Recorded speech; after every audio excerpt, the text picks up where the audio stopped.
Bien, hermanos, estamos llegando a la quinta semana de esta serie de 7 que tiene como tema el mensaje del Señor Jesús a las 7 iglesias del Asia, a las 7 iglesias de Apocalipsis.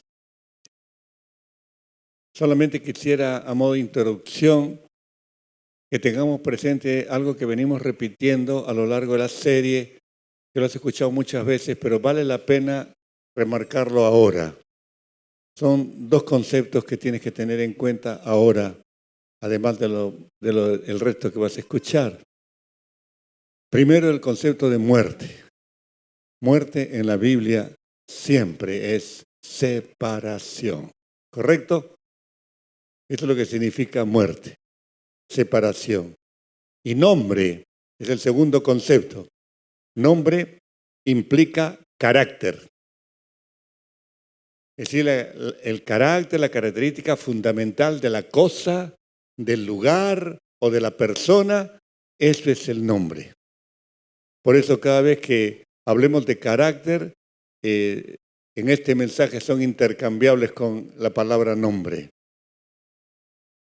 Y te vas a dar cuenta por qué hago este énfasis previo, porque hoy quiero presentarte 3 procesos de cambio que experimenta la vida de la iglesia de Sardis, o es llamada a experimentar esto. Y también tiene, por supuesto, una aplicación personal. Aspiramos a que tú hoy día puedas tomar nota de lo que vamos a estar compartiendo, que no te confíes en tu memoria porque te olvidas, obviamente, y rápidamente de todo lo que puedas estar escuchando. Pero si tomas nota, por supuesto, ese nivel de recuerdo es mucho, pero mucho más alto. Vayamos directamente al mensaje a la iglesia de Sardis. A modo de introducción, déjame decirte que la ciudad de Sardis, una de las iglesias del Asia, era una pequeña ciudad, pero muy próspera. Había muchísimo dinero, grandes negocios, pero también, junto con el dinero, venía también la corrupción. Y Sardis era una ciudad del libertinaje. Ha habido muchas ciudades aquí en Latinoamérica que en el pasado han sido eso, ciudades de diversión, ciudades de libertinaje, tanto aquí como en el extranjero. Así que no estamos hablando de cosas extrañas, de cosas que sean raras. Eso era Sardis. Y lo patético, hermanos, es que era tan, pero tan pronunciado este libertinaje que la iglesia también lo padecía. Y prácticamente era imposible distinguir entre un cristiano y un no cristiano. Porque si el no cristiano era inmoral, el cristiano también lo era. Esto nos lleva, hermanos, de veras a mirar este mensaje con toda la seriedad del caso.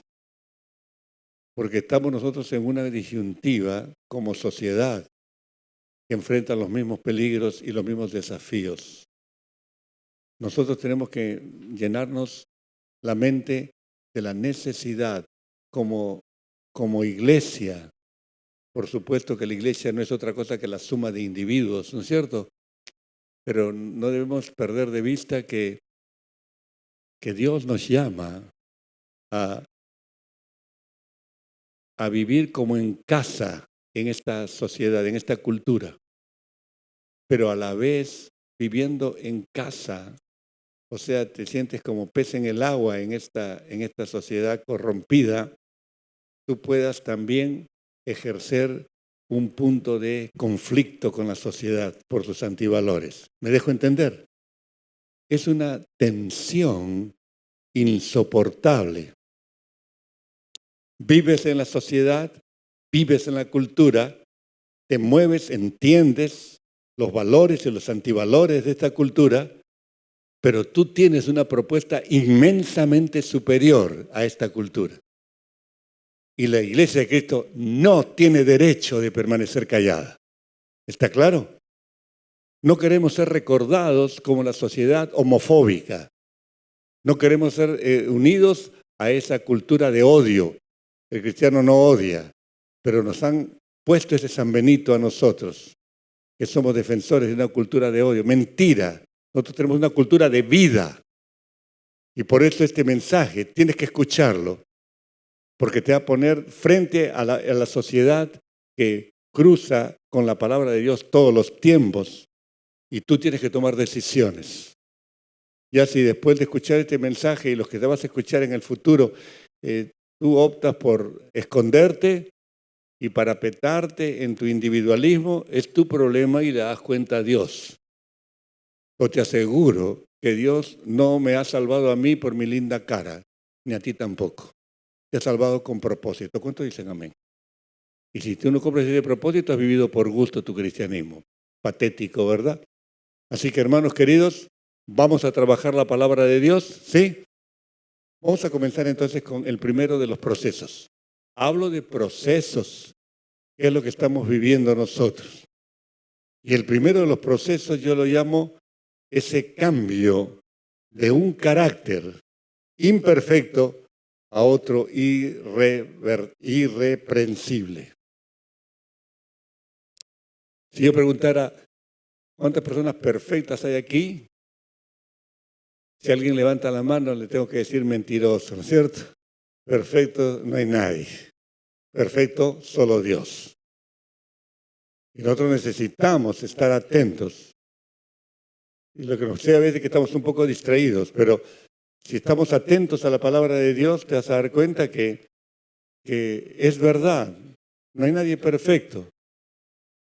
Tú cuando llegaste a Cristo, como yo, llegamos con un cúmulo de imperfecciones, para utilizar una palabra elegante, ¿no es cierto? Veníamos, digamos, imperfectos, en grado sumo. Y el Señor nos llama a caminar hacia la ciudad de Dios. ¿Cuántos dicen amén? Pero ese camino en la carretera que nos conduce a la ciudad de Dios es paralelo también al hecho de que voy dejando mis imperfecciones hacia una perfección. ¿Está claro, hermanos?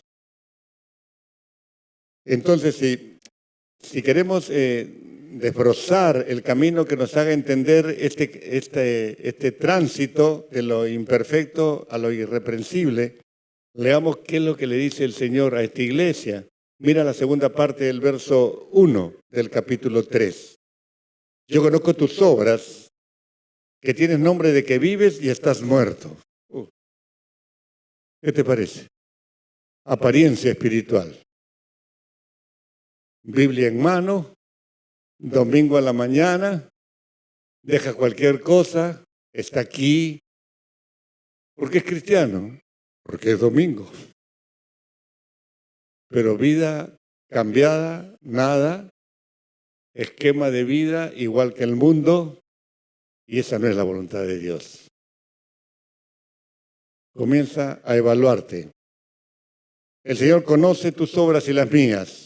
Y ya sabemos, hemos repetido hasta el hartazgo este concepto de conozco.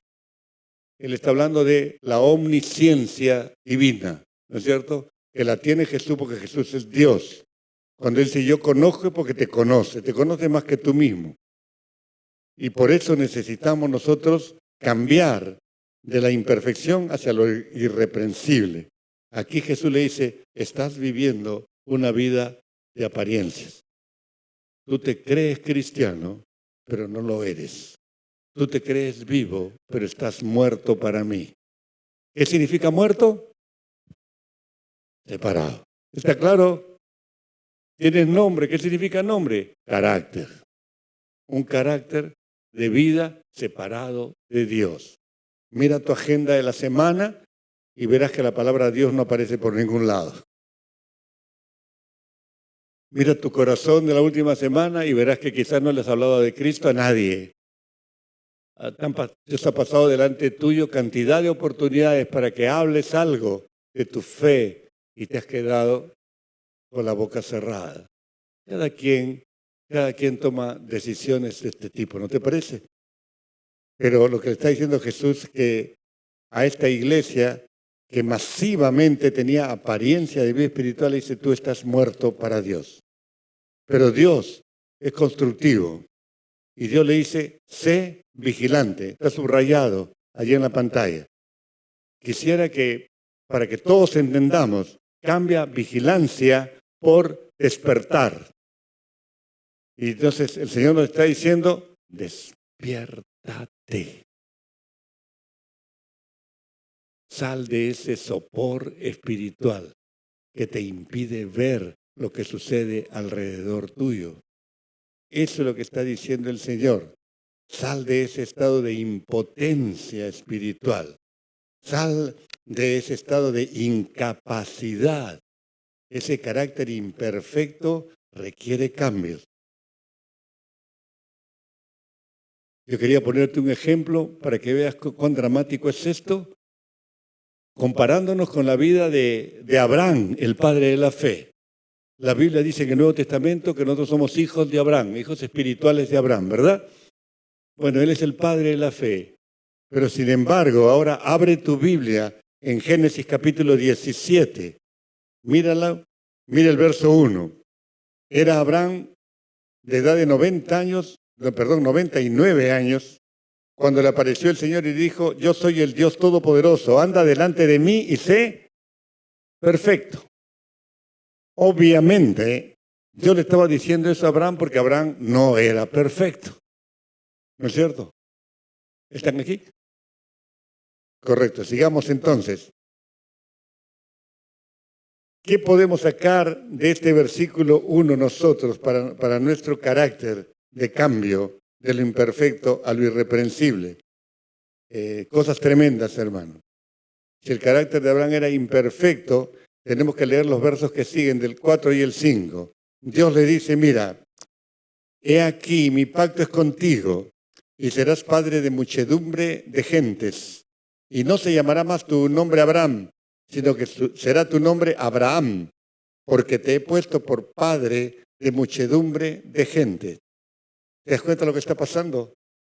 Dios se le presenta a Abraham y le dice, Abraham, el camino es perfección. Yo lo pongo así, irreprensibilidad. ¿Qué cosa significa ser irreprensible? Lo definimos en un par de palabras.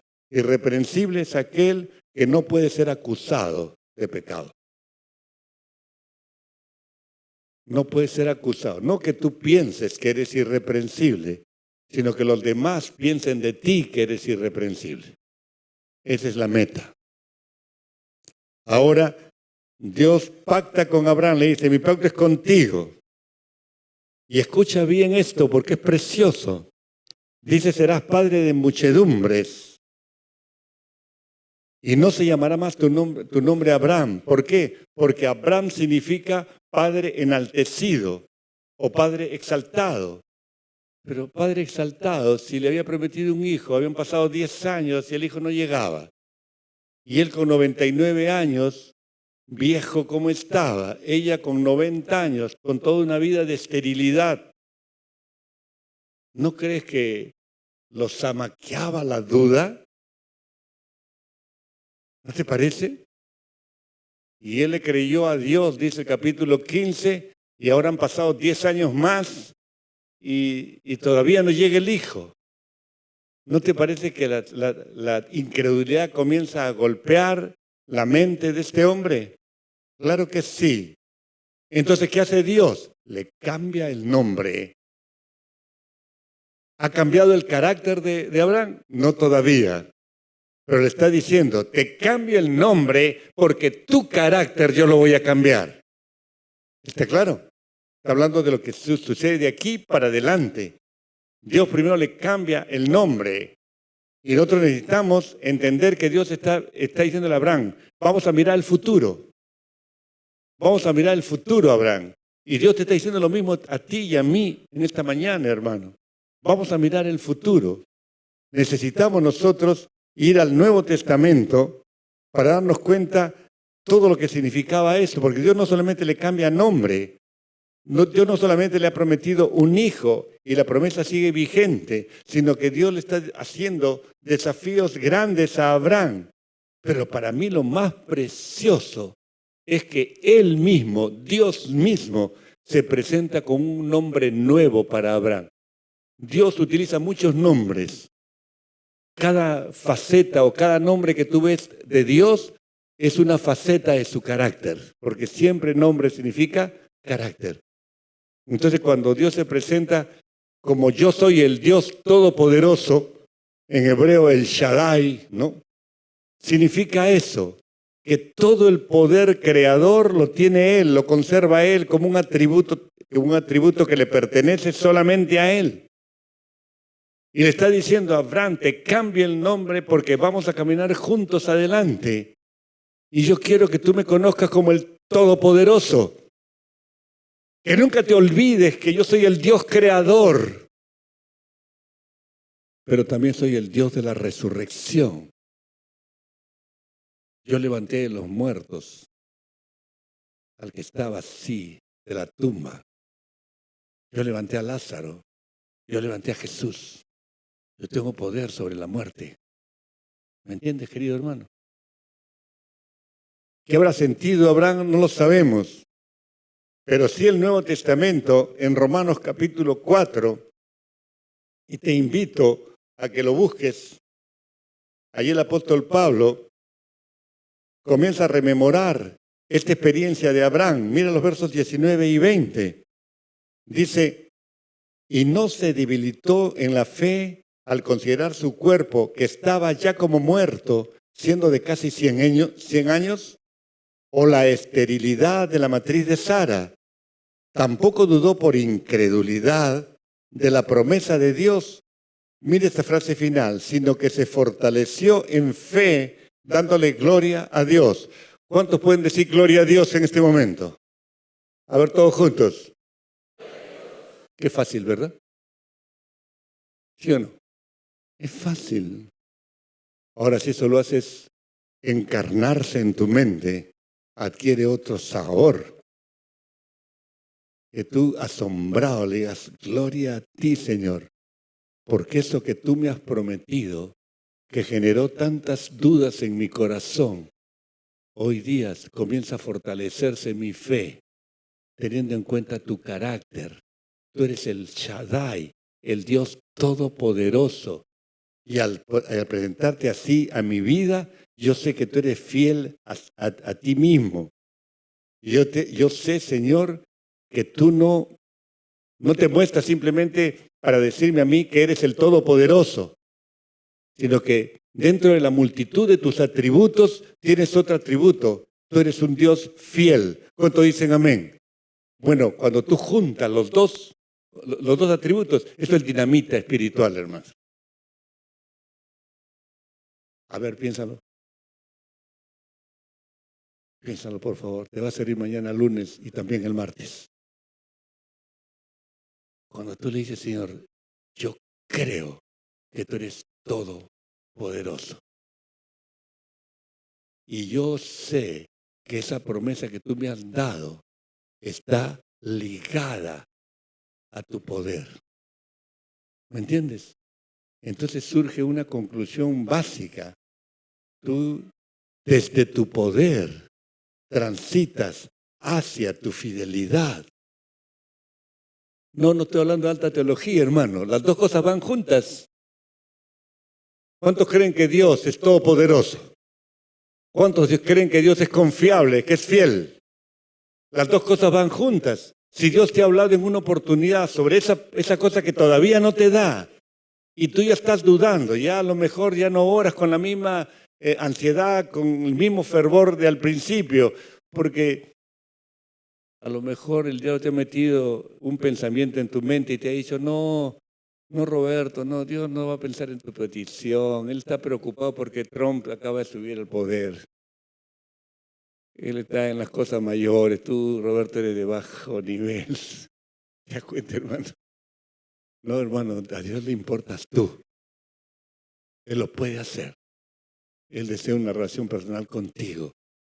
y Él desea cumplir tus promesas contigo. Y si no te ha dado lo que te ha prometido, te lo va a dar. ¿Me entiendes? Pero tienes que saltar también tú de tu incredulidad a la fe. Tienes que aprender a transicionar. Permíteme utilizar ese barbarismo, pero tienes que hacerlo. ¿Y cómo lo hago? Dándole gloria a Dios. Dios, Señor, no hagas que yo pierda mi capacidad de asombro. Tú eres el Todopoderoso, Señor. Si tú sigues leyendo Romanos 4, vas a encontrar cosas tremendas. Mira el verso 17, te he puesto por padre de muchas gentes delante de Dios a quien creyó, el cual da vida a los muertos y llama las cosas que no son como si fuesen, llama las cosas que todavía no están como si estuviesen. Él es todopoderoso. Y para Él las cosas son, aunque todavía no las haya creado. Basta que Él hable y las cosas serán. Ese es el punto, hermano. Entonces, si esto es verdad, que Dios no es como yo, porque yo puedo tener mis potencialidades, todos las tenemos, ¿no es cierto? Yo puedo tener mis capacidades y puedo decirle a mi esposa, mira que soy capaz de hacer esto por ti, si eres capaz, pero otra cosa es que quieras hacerlo. ¿Me entiendes? Una cosa es tener capacidad y otra cosa es verter confiabilidad en la otra persona. Los seres humanos partimos estas dos cosas, pero Dios no las parte. Si Dios de su poder hace la transición inmediata, y diría yo con todo temor de Dios, automática hacia su fidelidad, entonces yo puedo decir, Señor, tú eres capaz y eres confiable. Las dos cosas, eres capaz y eres confiable. ¿Cuántos dicen amén? Hermano, esto es. Y entonces esto fortalece tu fe. Esto te ayuda a vencer la incredulidad. Esto hizo Abraham, porque Abraham quería ser perfecto. Y esto es lo que tenemos que hablar nosotros cada día. Por eso yo te pregunto, ¿eres imperfecto? ¿Te has quedado allí? ¿O estás por lo menos soñando con llegar a tener otro carácter? Hay mucha gente, incluso con dolor, hay que decirlo. Hay cristianos que tú les hablas de su carácter y te dicen, yo soy así, pues. Yo soy así. Sí, tú eres así. ¿Pero quieres un cambio? No, yo soy así. El que me quiera, que me aguante. ¿O no? Piénsalo. Y tienes tú la respuesta por qué tus oraciones no son contestadas a menudo. Porque no hay poder en tus oraciones. Ese es el primero de los procesos. Así que si Dios me llama a llegar a ser irreprensible, entonces tengo que decirle, Señor, esto es un desafío para mí. Ayúdame a entender. Ayuda a mi incredulidad, como le dijo ese hombre a Jesús. Creo, ayuda a mi incredulidad. Y el Señor lo va a hacer. Segundo proceso, cambiando un carácter indigno a inseparable.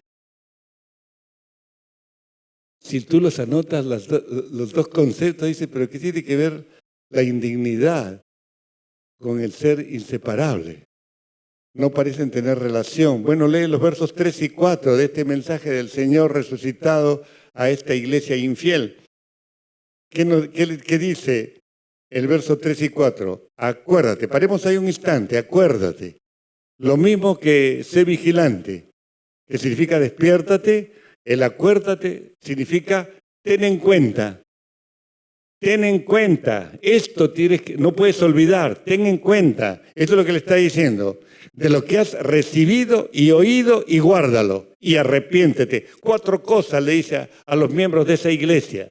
¿Lo puedes recordar? Lo que has recibido, oído. ¿Qué más? Guárdalo hacia futuro y arrepiéntete. ¿A quién le está hablando? A hombres fieles, hombres infieles. Hombres cristianos infieles. ¿Seguro? A ver, vamos a verlo. Los verbos tienen mucha importancia aquí. Lo que has recibido es un tiempo perfecto. ¿Qué significa? Algo que yo he recibido en el pasado y que tiene una presencia hoy día. Por ejemplo, hay una cosa distinta decir, ha venido Roberto, que decir, vino Roberto. Si vino Roberto puede haberse ido, ¿sí o no? Pero si ha venido significa que vino en el pasado y todavía está aquí. Ese es el verbo recibido. Y aquí tenemos la diferencia entre los asistentes a una congregación y los que son de Cristo. Porque mucha gente vive ese proceso de asistir un tiempo. Porque le gusta. En esa iglesia voy ahí porque se dice cosas relevantes, porque no se habla tonterías, se abre la palabra y me desafía. Sí, yo voy a asistir porque me hace bien, me ayuda en mi trabajo, en mi hogar, etcétera, etcétera. Eso habían recibido. Pero el oído, el haber oído, ya no es un proceso, es algo puntual. Es un verbo de categoría distinta en cuanto a su modo, es un punto. Hubo un día que ese asistente, escúchame bien, ese asistente conoció que eso era verdad. Y dijo, yo quiero. Hizo una profesión de fe. Todo el mundo gritó, gloria a Dios. ¿Por qué? Porque Juan Pérez se ha convertido. Ahora es uno de los nuestros. Es parte del pueblo de Dios. Se va al cielo con nosotros. Pero se le va la novia a Juan Pérez y él se va también tras la novia. Y nunca más aparece. O pierde la salud Juan Pérez, o pierde un negocio Juan Pérez, o tiene un impasse en su vida Juan Pérez y le echa la culpa a Dios. Y se va. Y uno recuerda las palabras del apóstol Juan en su primera carta que nos dice, salieron de nosotros, pero no eran de nosotros. Eso no son palabras solamente. Está hablando de alguien que esté en la periferia y se aleja. No alguien que está dentro y sale afuera, sino alguien que esté en la periferia y se aleja. ¿Se entiende la diferencia? Lo vamos a ver enseguida, porque la indignidad nos va a marcar esto. Ellos habían recibido por un proceso de estar cerca al Evangelio, oyeron un día, hicieron una profesión de fe, pero no le entregaron el corazón a Jesucristo. ¿Lo escuchas, hermano?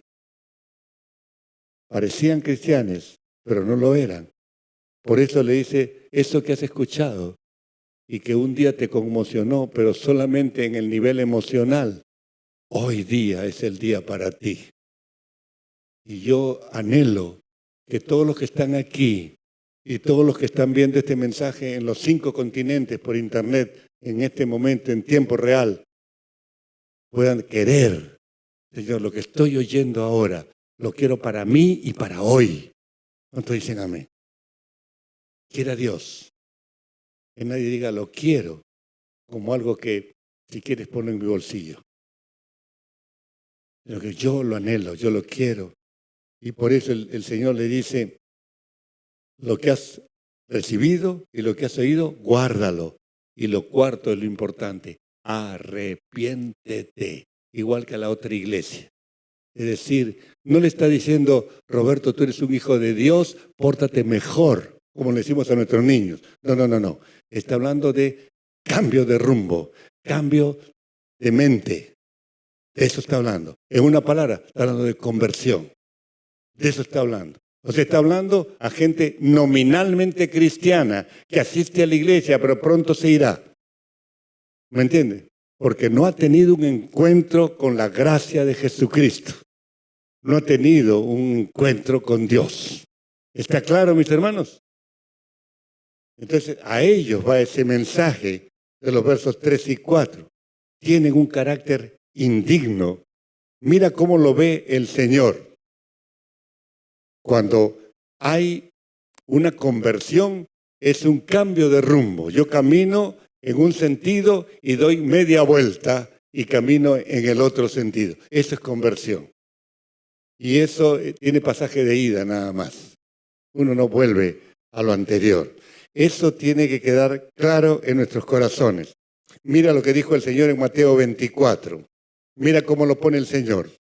Pero sabed esto, que si el padre de familia supiese a qué hora el ladrón habría de venir, velaría y no dejaría minar su casa. Por tanto, también vosotros estáis preparados, porque el Hijo del Hombre vendrá a la hora que no pensáis. Más abajo, en el capítulo 24 de Mateo, vas a encontrar una frase que Jesús repite y repite para mencionar a aquellos que se pierden para siempre, o sea, los que no entran al cielo, los que se van al infierno por decisión propia. Dice el Señor, allá afuera será el lloro y el crujir de dientes en los evangelios, ¿verdad? Eso habla de condenación. Y eso lo va a repetir el Señor aquí en Mateo 24. Si quieres más abundamiento, mira lo que enseña Hebreos capítulo 6. Mira cómo describe el autor de los Hebreos. Lo leo en la NTV, la nueva traducción viviente. Capítulo 6 de Hebreos, verso 4. Pues es imposible, lo he puesto en rojo, lograr que vuelvan a arrepentirse los que una vez fueron iluminados. ¿Qué más? Que experimentaron las cosas buenas del cielo. ¿Qué más? Fueron hechos partícipes del Espíritu Santo. ¿Qué más? Saborearon la bondad de la palabra de Dios. ¿Qué más? Y el poder del mundo venidero. Todo eso. Gozaron de todo eso. Y que luego se alejan de Dios. Es imposible que vuelvan a arrepentirse. Es imposible que pretendan crucificar otra vez a Jesús. Jesús una sola vez fue crucificado. ¿Está claro? Jesús vendrá otra vez. Y cuando venga Jesús, vendrá a buscarte a ti y a mí, a los que le esperan. Ya no vendrá a buscar salvados, a buscar salvar a alguien, perdón. Ya se pasó ese tiempo. Cuando venga Jesús por segunda vez, vendrá a recoger lo que es suyo. ¿Está claro, mis hermanos? Y por eso, este carácter indigno pertenece a los que no son todavía del Señor, a los que recién comienzan su vida cristiana. Parten de un estado, de un punto de partida, de indignidad, lleno de fracasos morales y de todo tipo, pero están llamados a tener un carácter de inseparables. ¿Inseparables de quién, Roberto? Bueno, el contraste está en el verso 4. Lee conmigo Apocalipsis 3:4. Allí la Escritura dice, pero tienes unas pocas personas en Sardis que no han manchado sus vestiduras. Y andarán conmigo en vestiduras blancas porque son dignas. Ya se comienza a complicar acá el mensaje. Momentito. Dice el verso 4, primero cantidad. ¿Son muchos o son pocos? Pocas personas. Y curiosamente, lo que escuchó Juan en la revelación no fue pocas personas, pero significaba lo mismo. Juan escuchó pocos nombres dignos. Pocos nombres dignos, personas con carácter digno. ¿Está claro? Es como cuando tú estás leyendo una lista de nombres y dices, estos tres nombres son dignos, los demás no lo son. Así. Y tenemos que seguir meditando en esto para darnos cuenta que a la luz de lo que enseña Hebreos, esta gente asistía a la iglesia, se gozaron de cerca, pero nunca de dentro. Son en una palabra convencidos, pero no convertidos. Mira mi dedito. Son convencidos, pero no convertidos. No han tenido una experiencia de encuentro con Dios. Sin embargo, los que son los menos, la minoría, sí, ellos sí son nombres dignos. ¿Te das cuenta? Y la iglesia de Sardis estaba llena de personas indignas, de personas que necesitaban conversión. No necesitaban una santificación porque no habían nacido de nuevo todavía. Y eso tiene que quedar bien claro a la hora que nosotros hacemos nuestro acercamiento a las Escrituras, porque estos nombres dignos son los pocos. Por lo menos en Sardis era así. Desgraciadamente en el siglo XXI hay muchísimas iglesias que están llenas de hombres indignos. ¿Qué es una vestidura no manchada. ¿Te has puesto a preguntar? ¿Qué cosa es tener una vestidura limpia? Tener una vestidura no manchada. ¿Qué cosa es estar sin mancha? Hermano, está utilizando una metáfora el Señor, la metáfora del vestido, ¿verdad? Y habla de que esos pocos tenían vestiduras que no se mancharon. Tenemos que ir con cuidado aquí, porque para entender lo que es la dignidad, tenemos que ir al Evangelio de Lucas y ver la enseñanza del mismo Señor Jesús. En Lucas 20, míralo en tu Biblia, no está en tu papel, por favor. Lucas 20, capítulo 20, verso 35. Jesús está diciendo, mas los que fueren tenidos por dignos de alcanzar aquel siglo, está hablando del siglo venidero, y la resurrección de entre los muertos, siglo venidero, no se casan ni se dan en casamiento, está hablando de el cielo, ¿verdad que sí? Bueno, esos viven así, son tenidos por dignos de alcanzar esa condición. Verso 36, porque no pueden ya más morir. ¿Está claro? Porque no pueden ya más morir, pues son iguales a los ángeles y son hijos de Dios al ser hijos de la resurrección. Puedes seguir leyendo. Porque Dios es un Dios de vivos, no de muertos, como dice el verso 38. Allí está la enseñanza de Jesús. En una palabra nos está diciendo que estos pocos miembros de la iglesia de Sardis habían decidido mantenerse fuera de esa influencia nefasta de su cultura que se había metido mayoritariamente en la iglesia de Cristo. De eso está hablando.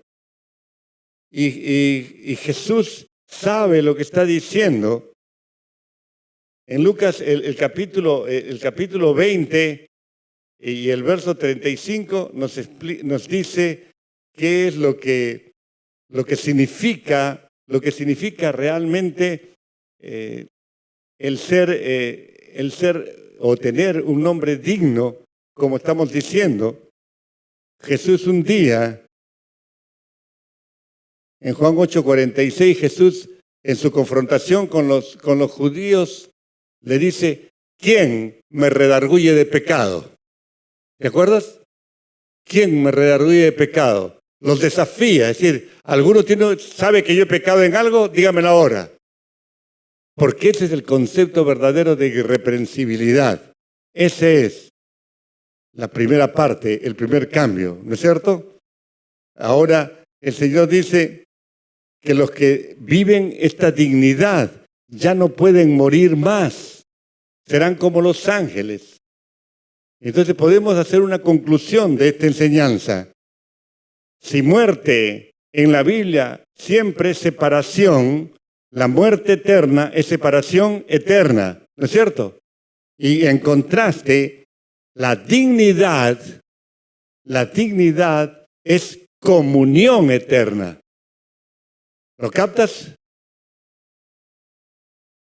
Es comunión eterna, lo contrario de separación. Porque cuando lleguemos al capítulo 5, verás que el Señor dice que andaremos con Él. Del verso 4 se puede leer, ¿verdad? Se puede leer que los que tienen esas vestiduras sin mancha, andarán con Jesús, dice, andarán conmigo, dice el Señor, en el futuro con vestiduras blancas.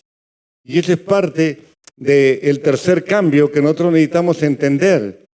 En una palabra, si yo conservo mis vestidos humanos limpios, lo que va a pasar es que Jesús va a sustituir mi vestido limpio por un vestido blanco. ¿Se entiende esto? Eso para cuando se termine esta vida y entramos a la presencia de Dios. ¿Se entiende esto, mis hermanos? Y ese es el concepto de dignidad que está allí.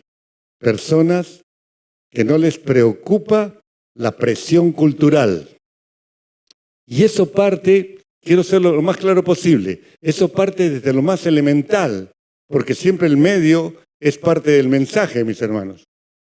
Y nosotros tenemos que llegar a entender que esto parte desde el propio vestido. Un llamado a mis hermanas. Ya llega el verano. ¿Cómo te vas a vestir en el verano?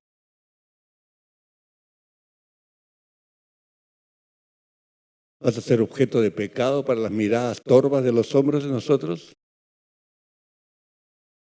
Desde ese nivel, por favor, no quiero que digan el pastor se puso a tirarnos palo a las mujeres porque usamos tanga o minifalda, ¿no? Por favor. Es solamente una forma marginal de hablar de una decisión moral y ética que va tomando la mujer cristiana, donde sabe de lo que estamos hablando.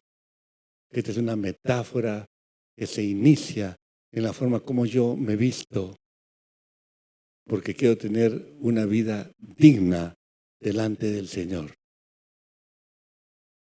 Por supuesto que la metáfora amplifica porque habla de comportamiento humano. Estamos hablando de terreno ético absolutamente. Entonces no solamente es la vida de la persona, sino el comportamiento, la conducta de la persona. Esos son tus vestidos. Es aquel cristiano, pues puede ser hombre o mujer, que no quiere manchar sus vestiduras. Entonces no entra en ninguna forma de comportamiento anticristiano. Sabe guardar su compostura, sabe guardar sus vestiduras sin mancharse. Estáis siguiendo con la metáfora, ¿me sigues tú también? Es sencillo, hermano. ¿Qué va a pasar con esto cuando yo decido mantener bajo la presión cultural? Esto que me dice, pero Roberto, ¿qué de malo tiene esto? ¿Qué de malo tiene aquello? En lugar de preguntar qué de bueno tiene, qué de constructivo tiene, entonces estoy fallando yo en mi percepción de la cultura en la cual el Señor me ha puesto a vivir. Lo hemos dicho en otros mensajes, lo digo ahora también. Hermano, tú tienes un desafío y tenemos un desafío como congregación. El desafío es el siguiente. Estamos dentro de la cultura, una cultura corrupta, ¿verdad? Sígueme, por favor. Estamos en una cultura corrupta. Tienes que sentirte como pato en el agua ahí. Tienes que sentirte como en tu casa en esa cultura. Pero tienes que ser capaz a la vez de entrar en conflicto con los antivalores de esa cultura. ¿Me dejo entender?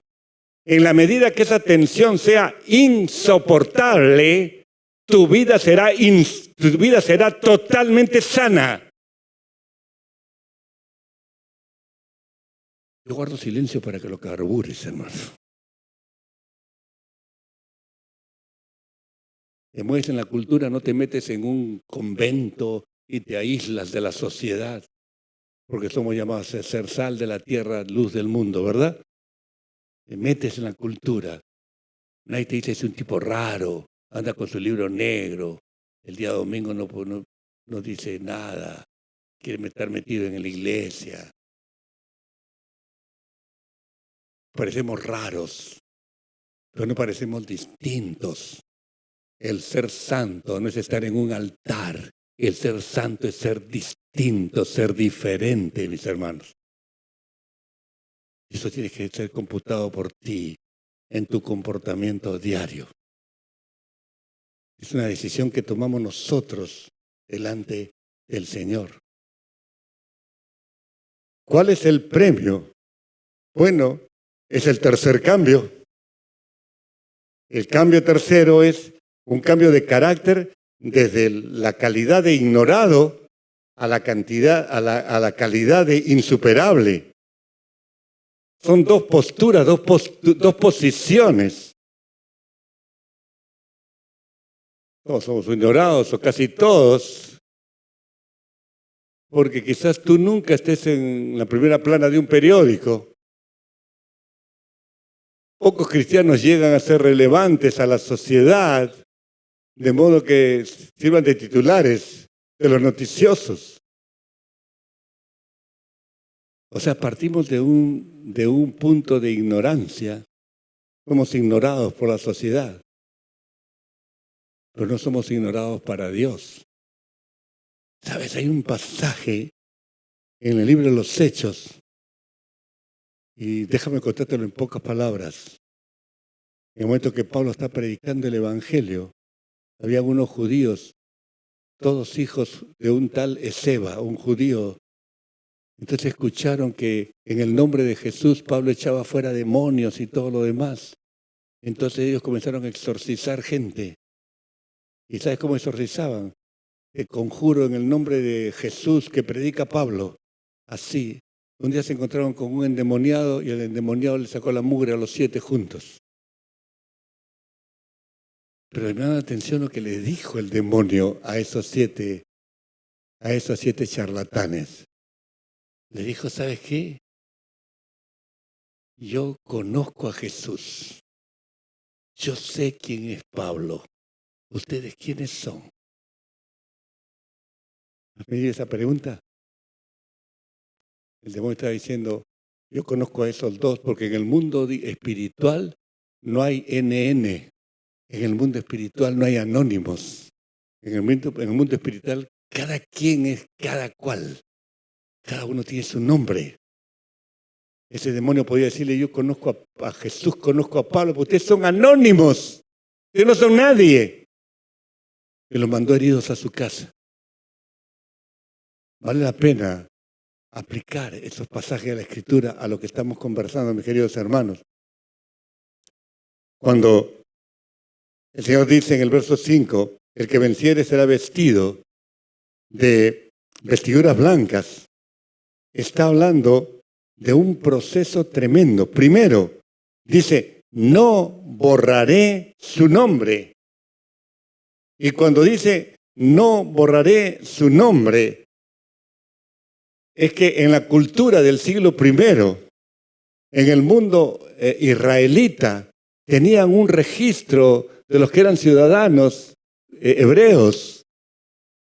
Y también en el mundo secular, las grandes ciudades tenían sus libros de membresía ciudadana.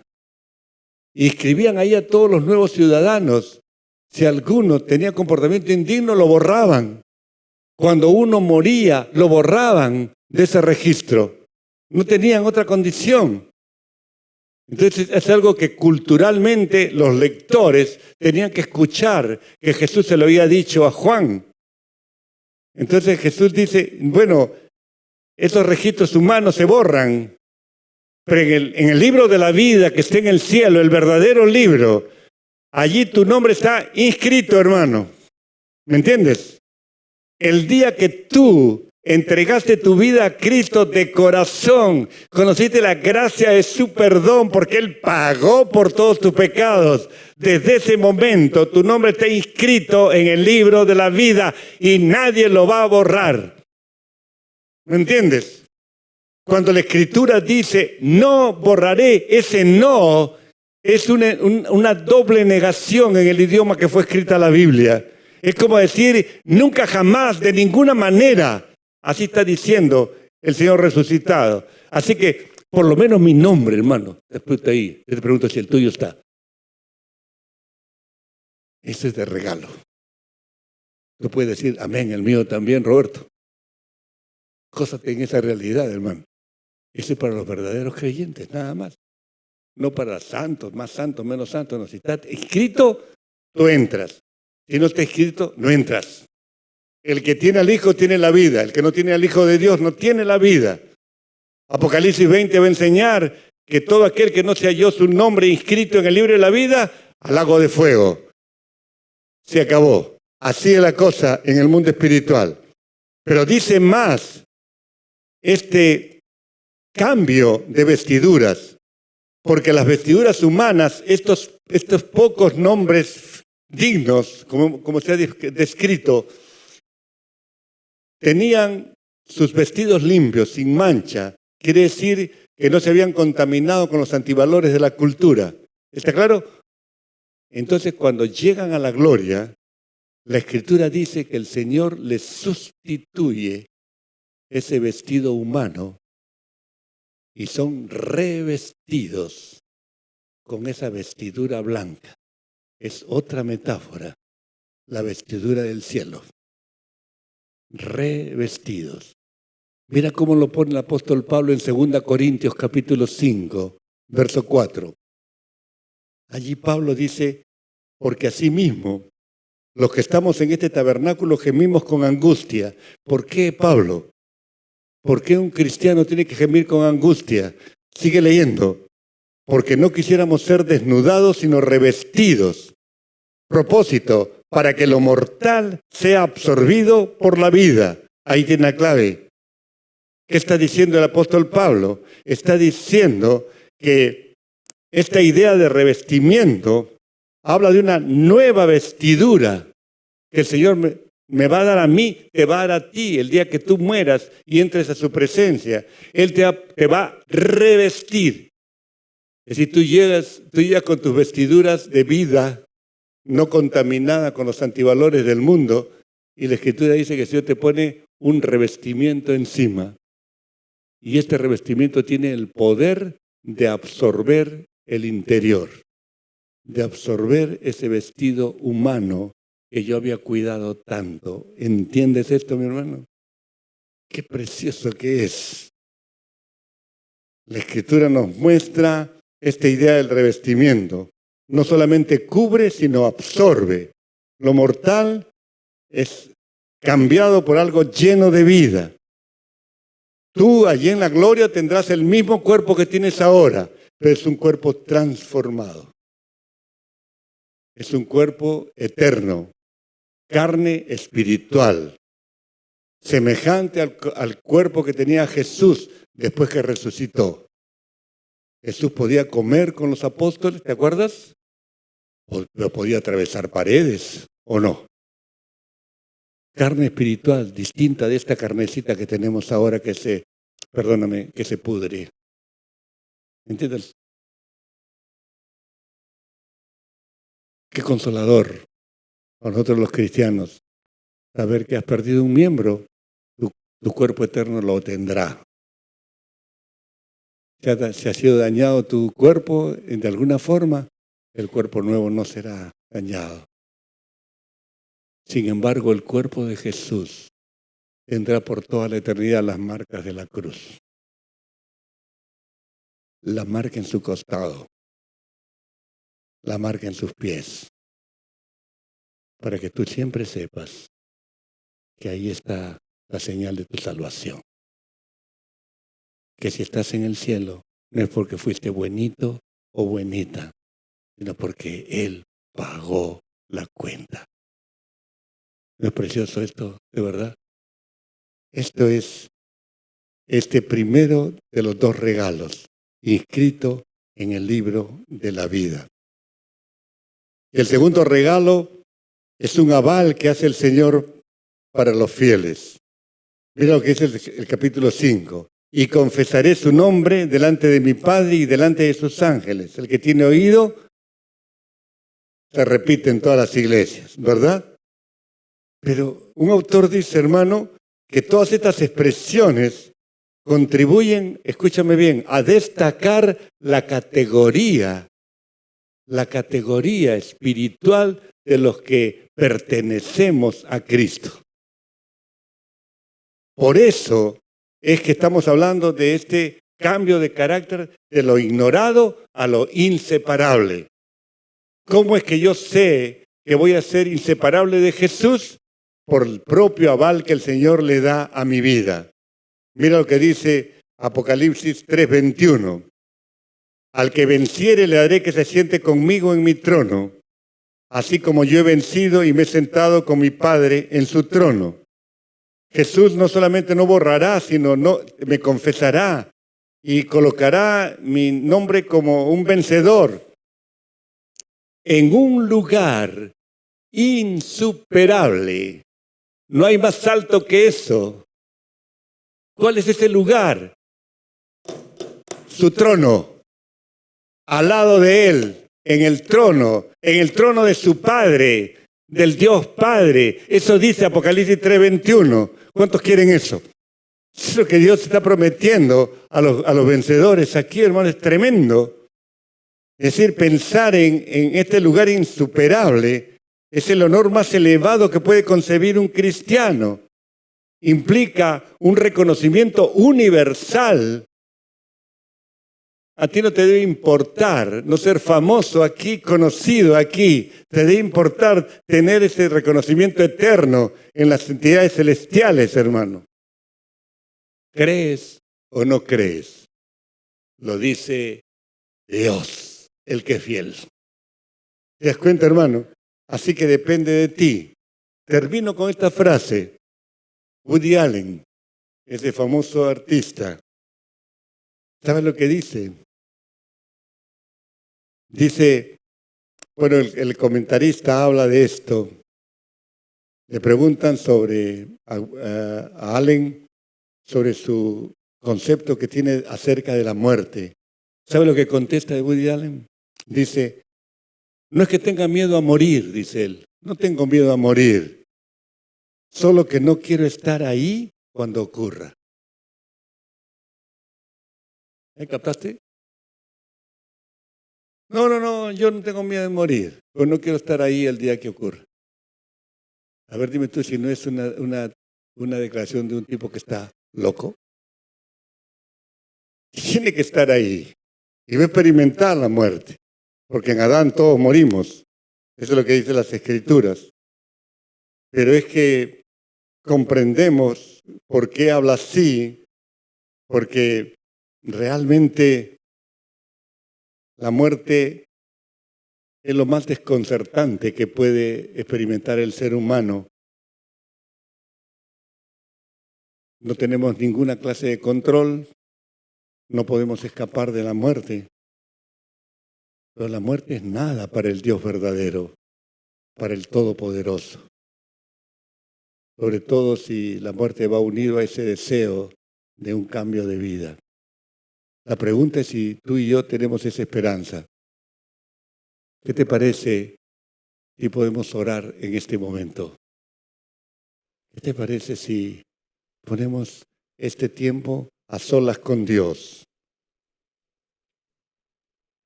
Donde le podemos decir, Señor, gracias por esa esperanza que me das hoy. El viejo himno decía, cuando allá se pase lista, yo a mi nombre feliz responderé, presente. Y si mientras tú estás orando, porque tienes esa esperanza, también le puedes pedir perdón al Señor, querido hermano, querida hermana. Le puedes pedir perdón por tus fracasos, por los últimos fracasos, por aquellas cosas que has perdido. No vamos a pedir ninguna expresión pública, así que abre tu corazón con el Señor y dile al Señor cuántas manchas has agregado a tu vestido. Manchas de cualquier tipo, fracasos morales, hierros, pecados. Tú habla con tu Dios. El Espíritu de Jesús está en tu corazón. Habla con Él. Él quiere escuchar una palabra para limpiarte. Perdóname.